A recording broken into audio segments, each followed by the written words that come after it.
Hello students. तो last class में हम लोगों ने इलेक्ट्रिक चार्जेस एंड फील्ड का 5th पार्ट पढ़ा, जिसमें हम लोगों ने मेनली जो पढ़ाई की थी वो थी इलेक्ट्रिक फील्ड क्या है, टेस्ट चार्ज की प्रॉपर्टीज़ क्या होती हैं और इलेक्ट्रिक डायपोल। हमने एक पॉइंट चार्ज के इलेक्ट्रिक फील्ड भी निकाली, सॉरी। फिर उसके बाद हम लोग गए इलेक्ट्रिक डायपोल पे। इलेक्ट्रिक डायपोल के बाद में डायपोल मूवमेंट पढ़ा एंड आफ्टर दैट हम लोगों ने एक इलेक्ट्रिक डायपोल के लिए उसके एक्सियल पॉइंट पे, ये डायपोल था तो उसके एक्सियल पॉइंट पे हमने क्या निकाली, इलेक्ट्रिक फील्ड निकाली फॉर अ डायपोल।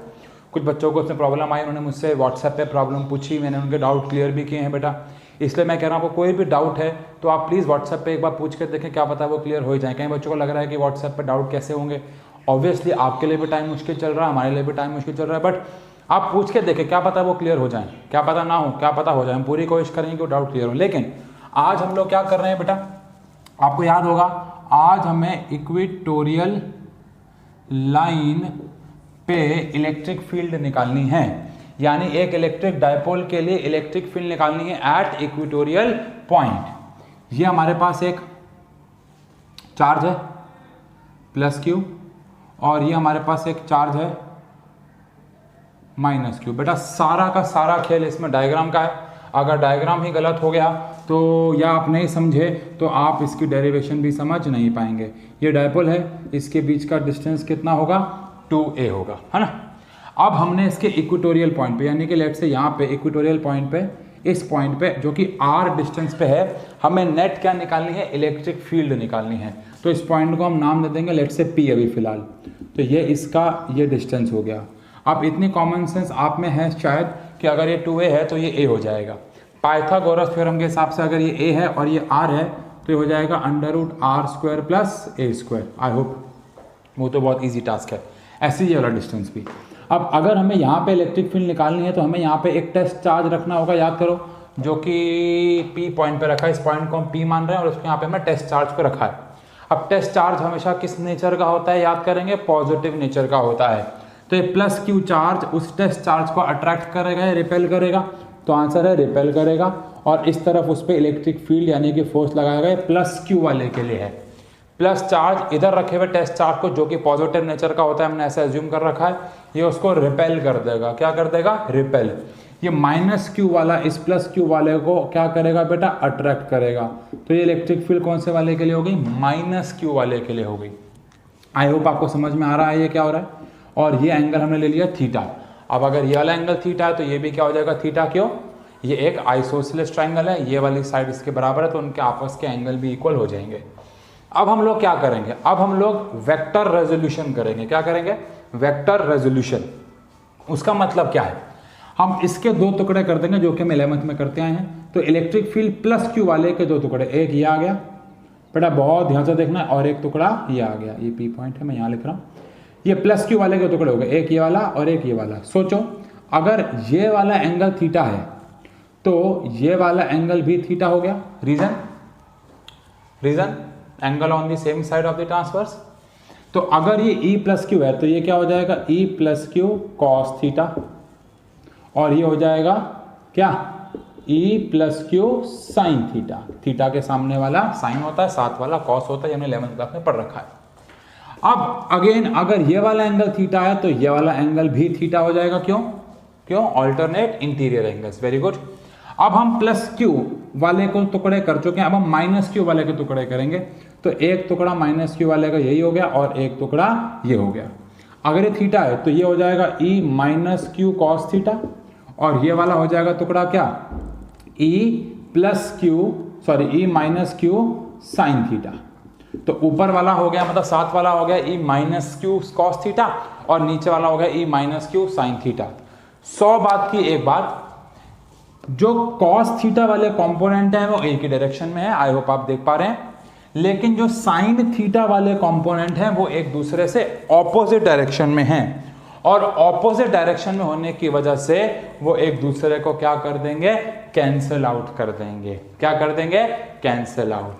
तो ये डायग्राम है, इस डायग्राम को हम दोबारा समझेंगे, लेकिन उससे पहले यहाँ पे हम लिखेंगे इसकी कंसिडरेशंस। क्या लिखेंगे, कंसिडरेशंस। मैं कंसिडरेशन को लिख रहा हूँ, वो पार्ट में स्किप करूंगा, मतलब मैं लिख रहा हूँ लेकिन उस वीडियो का पार्ट स्किप करूंगा ताकि टाइम बच जाए हमारा। हाँ जी, तो ये कंसिडरेशन है हमारे पास क्या है, let us take a dipole. हमने एक डायपोल लिया जिसकी लेंथ कितनी है, 2a। We have to find, हमें क्या फाइंड करना है, इलेक्ट्रिक फील्ड फाइंड करनी है। कौन से पॉइंट पे, इक्वेटोरियल पॉइंट पे, जो कि P है, जो कि सेंटर से R डिस्टेंस से बैठा हुआ है। We can easily observe that, हमें आसानी से ऑब्जर्व कर सकते हैं कि cos थीटा वाले कंपोनेंट्स ऐड अप हो जाएंगे और sin थीटा वाले कंपोनेंट विल कैंसिल आउट। तो ये आपको पढ़ा चुका हूँ। अगर ऐसा है तो इलेक्ट्रिक फील्ड मुझे अगर नेट निकालनी है इक्वेटोरियल पॉइंट पे, तो मुझे electric field minus Q cos theta वाले के लिए और electric field plus Q cos theta वाला कंपोनेंट एक दूसरे में ऐड करना होगा। क्यों? क्योंकि प्लस क्यू वाला और माइनस क्यू वाला दोनों एक दूसरे के साथ हैं, और कौन से वाले ने दूसरे को कैंसिल आउट कर दिया? ऑब्वियसली साइन थीटा वाले कंपोनेंट ने एक दूसरे को कैंसिल आउट कर दिया। अगर ऐसा है तो इलेक्ट्रिक फील्ड प्लस क्यू वाले के लिए और माइनस क्यू वाले के लिए इलेक्ट्रिक फील्ड का फॉर्मूला माइनस वाले के लिए माइनस के क्यू अपॉन में आर स्क्वायर होता है। तो यहां से लेके यहां तक का डिस्टेंस कितना है? आर स्क्वायर प्लस ए स्क्वायर के अंडर रूट का होल स्क्वायर। और ऐसे प्लस क्यू वाले के लिए के क्यू। अच्छा एक बात बताइए, अगर मैं इन दोनों को ऐड करता हूं, मैं यहां पे एक बात बताना आपको भूल गया, अब मुझे इस चार्ज में माइनस लगाना होगा या नहीं? तो आंसर है नहीं, क्योंकि हम उसकी डायरेक्शन को इंक्लूड कर चुके हैं। अब हम उन दोनों को ऐड करेंगे। अगर हम माइनस अभी भी लगाऊंगा तो ये तो प्लस माइनस माइनस हो जाएंगे, लेकिन हम डायरेक्शन इंक्लूड कर चुके हैं तो दोनों एक ही डायरेक्शन में है। तो अब यहाँ पे दोनों के लिए प्लस आएगा, तो दोनों एक ही बात हो गए। तो मैं इसको 2 इंटू में इलेक्ट्रिक फील्ड प्लस क्यू वाले के लिए कॉस थीटा लिख सकता हूँ, क्योंकि दोनों पे चार्ज सेम है, दोनों की दूरी सेम है और दोनों का कंपोनेंट कॉस थीटा, दोनों इक्वल है, दोनों को मैं इंटू में कॉस थीटा लिख दूंगा। तो 2 इंटू में इलेक्ट्रिक फील्ड कौन से वाले कंपोनेंट के लिए? कॉस थीटा वाले के लिए, या प्लस क्यू वाले के लिए जो इलेक्ट्रिक फील्ड होगी वो क्या होगी? के क्यू अपॉन में आर स्क्वायर। आर मतलब डिस्टेंस, तो इन दोनों के बीच यहां से कह लो यहां से कह लो बात एक ही है। डिस्टेंस कितना है? Under root R square plus ए स्क्वायर, इसका होल स्क्वायर। इंटू में क्या आएगा? कॉस थीटा तो चलता ही रहेगा। तो 2 इंटू में के क्यू अपॉन में, अगर मैं इसका स्क्वायर करूंगा तो are square plus A square आ जाएगा। अब ध्यान से देख के बताओ, कॉस थीटा, कॉस क्या होता है? Base upon hypotenuse. तो अगर ये एंगल थीटा है और ये एक ट्राइंगल है ना, राइट एंगल, तो ये हो गया बेस यानी कि ए, और हाइपोटेन्यूज कौन हो गया? Under root R square plus ए स्क्वायर। ऐसा हमने इसलिए किया बिकॉज कॉस थीटा होता है बेस अपॉन में हाइपोटेन्यूज। बोलो बेटा, यहां तक तो क्लियर होगा। अब हमारे पास जो इलेक्ट्रिक फील्ड कौन से पॉइंट के लिए आ गई? इक्वेटोरियल पॉइंट के लिए आ गई। वो कितनी आ गई? 2 के क्यू ए अपॉन में आर स्क्वायर प्लस ए स्क्वायर की पावर 1 और इसकी पावर हाफ, तो are square plus A square की पावर 3/2। अब यहां पे वही स्टेप जो हमने लास्ट वाली डेरिवेशन में किया था, q इंटू में 2a, तो k q इंटू में 2a को मैं एक तरफ ले रहा हूं और आर स्क्वायर प्लस ए स्क्वायर की पावर 3/2 आ गया। अब क्या ये कहना सही है कि q इंटू में 2a क्या होता है? वेरी गुड, डायपोल मोमेंट होता है। तो मैं इसे kp लिख दूं, क्योंकि q इंटू में मैं यहाँ पे लिखता हूँ बिकॉज डायपोल मोमेंट होता है q इंटू में 2a, और ये आ गया हमारे पास आर स्क्वायर प्लस ए स्क्वायर की पावर 3/2। ये हमारे पास फॉर्मूला आ गया फॉर एक एनी लेंथ के डायपोल के लिए। अब आपको याद होगा हमें क्या करना है कि अगर डायपोल बहुत छोटा है तो, if dipole is very small, अगर डायपोल बहुत छोटा है तो याद करेंगे आर जो है आर वो ए से काफी बड़ा हो जाएगा, और हम किसको इग्नोर कर सकते हैं? आर के सामने ए को इग्नोर कर सकते हैं जो कि डिनोमिनेटर में है। तो इलेक्ट्रिक फील्ड इक्वेटोरियल पॉइंट पे कितनी आ जाएगी? के पी अपॉन में, अगर ये इग्नोर हो गया तो आर स्क्वायर की पावर 3/2 बच जाएगा, इससे कैंसिल हो जाएगा। तो फाइनली इक्वेटोरियल पॉइंट पे कितनी आ जाएगी? के पी अपॉन में आर क्यूब। Very good. दोबारा से, अगर आपको ये स्टेप समझ में नहीं आया तो मैं दोबारा बताऊं बेटा आपको, क्योंकि यहाँ पे हम थोड़ा कंफ्यूज हुए। कॉस थीटा और कॉस थीटा सेम है। आप मुझे इतना बताओ, दोनों का माइनस छोड़ दो, दोनों का चार्ज सेम है, दोनों की इससे दूरी भी सेम है, तो इनकी इलेक्ट्रिक फील्ड भी तो सेम होगी। बच्चा कहता है माइनस क्यों नहीं ले रहे? माइनस तब लेते जब मैं इसको रिजॉल्व नहीं कर, अब मैंने इसके डायरेक्शन ले लिए है, मैं इनको तोड़ चुका हूं, अब प्लस माइनस नहीं आएगा। आप देख भी सकते हैं दोनों सेम डायरेक्शन में ही है तो दोनों ऐड होंगे, और दोनों अगर इक्वल ही हैं तो इनटू में 2 भी लिख सकता हूं। उसके बाद बाकी सबकी वैल्यू पुट की है और इक्वेटोरियल पॉइंट पे कितनी आ गई, kp/r³ आ गई। जरा गौर फरमाइएगा, लास्ट क्लास में एक्सियल पॉइंट पे अपने नोट्स पलटा लें, एक्सियल पॉइंट पे फॉर्मूला कितना आया था, माइनस आया था, माइनस को छोड़ दो डायरेक्शन ऑपोजिट है, आंसर आया था kp/r³। क्या आया था, kp/r³, sorry 2kp/r³। Last class याद करो, एक्सियल पॉइंट पे कितना आया था, 2kp/r³, माइनस का था, डायरेक्शन थी वो, तो अगर मैं सिर्फ मैग्नीट्यूड की बात करूं तो 2kp/r³, और आज कितना आया है, kp/r³। इसका मतलब इक्वेटोरियल पॉइंट पे जो भी इलेक्ट्रिक फील्ड होती है वो एक्सियल पॉइंट के मुकाबले आधी होती है, एक्सियल पे डबल होती है। अभी मैं रिलेशन कराऊंगा आपको ये, बट जल्दी से वीडियो को पॉज करें और इतना नोट करें, डायग्राम बहुत इंपॉर्टेंट है। देखो डायग्राम अगर ढंग से नहीं बनाया होगा तो ये पूरी डायरेक्शन समझ में नहीं आएगी। प्लीज जल्दी से इसे नोट करें, जल्दी से। हाँ जी, तो अब हम लोगों को एक्सियल और इक्वेटोरियल पॉइंट की जो इलेक्ट्रिक फील्ड आई थी उसे कंपेयर करना है फॉर डायपोल ऑब्वियसली। तो याद करो एक्सियल पॉइंट के लिए आई थी -2kp/r³ एंड इक्वेटोरियल पॉइंट के लिए आई है kp/r³। ये फॉर्मूला हम लोग लास्ट क्लास में डिराइव कर चुके हैं ऊपर वाला, और ये हमने आज कर लिया। तो अगर मैं इलेक्ट्रिक फील्ड एक्सियल और इलेक्ट्रिक फील्ड इक्वेटोरियल के मोड, यानी कि मैं अभी फिलहाल डायरेक्शन से मुझे अभी लेना देना नहीं, हम सिर्फ इसके मोड की अगर बात करें तो एक्सियल का कितना था, 2kp/r³ में डिवाइड हो गया kp/r³, तो आंसर कितना आ गया बेटा, 2:1। तो ये फॉर्मूला आपका न्यूमेरिकल में बहुत हेल्प करेगा। इन केस आप एक न्यूमेरिकल कर रहे हैं और आपने एक्सियल पॉइंट पे इलेक्ट्रिक फील्ड निकाल ली है, इक्वेटोरियल पॉइंट पे निकालना है तो हाफ कर दो, इक्वेटोरियल पे निकाल ली, एक्सियल पे निकालनी है तो डबल कर दो। मेरा कहने का मतलब ये है। तो ये हुआ हमारा एक्सियल और इक्वेटोरियल। इक्वेटोरियल वाली एग्जाम में इलेक्ट्रिक फील्ड ज्यादा पूछी जाती है। तो हमने एक डायपोल के लिए एक्सियल पॉइंट पे भी मैग्नेटिक फील्ड इलेक्ट्रिक फील्ड निकाल ली और इक्वेटोरियल पॉइंट पे भी इलेक्ट्रिक फील्ड निकाल ली। समझ में आता है बेटा, बोलो आगे बढ़े। तो आज का हमारा टॉपिक क्या है नया, जो आज हम टॉपिक करने जा रहे हैं बहुत ही ज्यादा इंपॉर्टेंट टॉपिक है, और वो है torque on a dipole kept in electric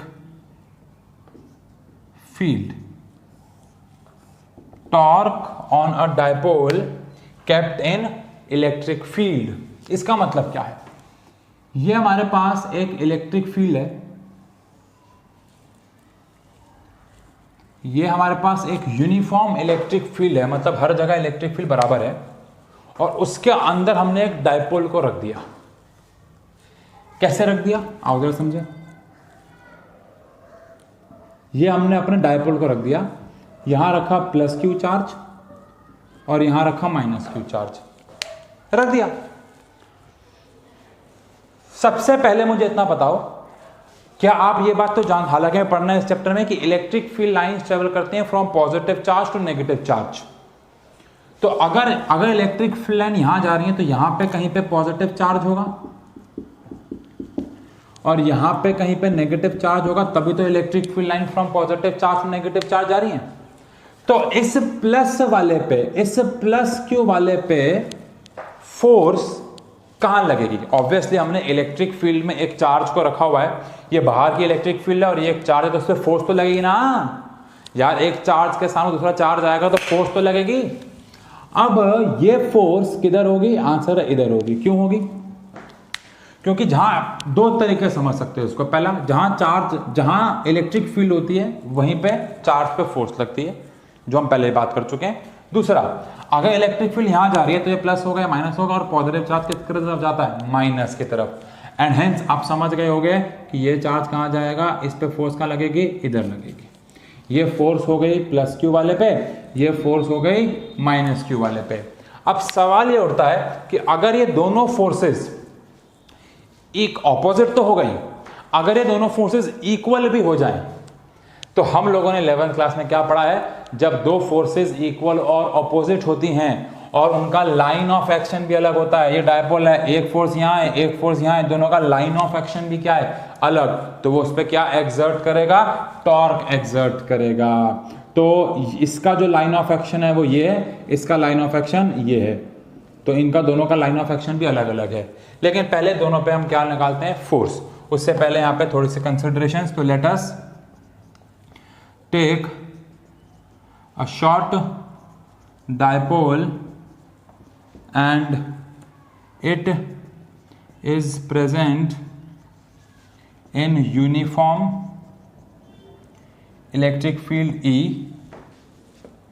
at angle, इसने इलेक्ट्रिक फील्ड के साथ एंगल कितना बनाया हुआ है, theta, at angle theta, theta angle पे बैठा हुआ है। Now forces on both charges are, दोनों पे फोर्स निकालेंगे।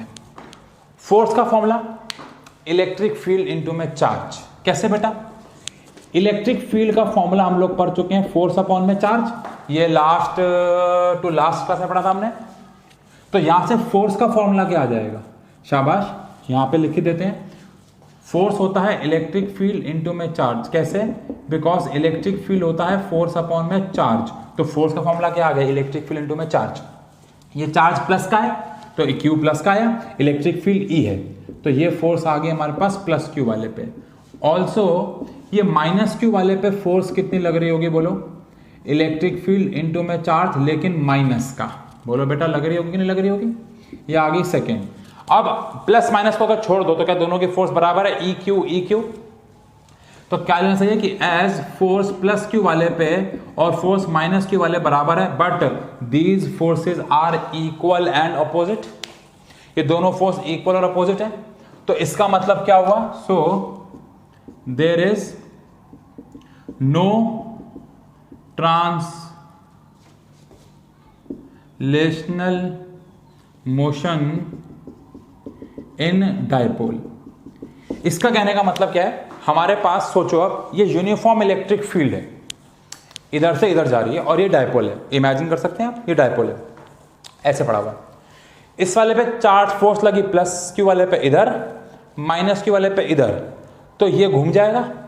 लेकिन क्या अभी घूमने की बात करेंगे, लेकिन अगर इस पे भी फोर्स लग रही है ई क्यू और इस पे भी फोर्स लग रही है ई क्यू, तो ये आगे पीछे तो नहीं जा सकता क्योंकि दोनों फोर्स इक्वल और अपोजिट हैं।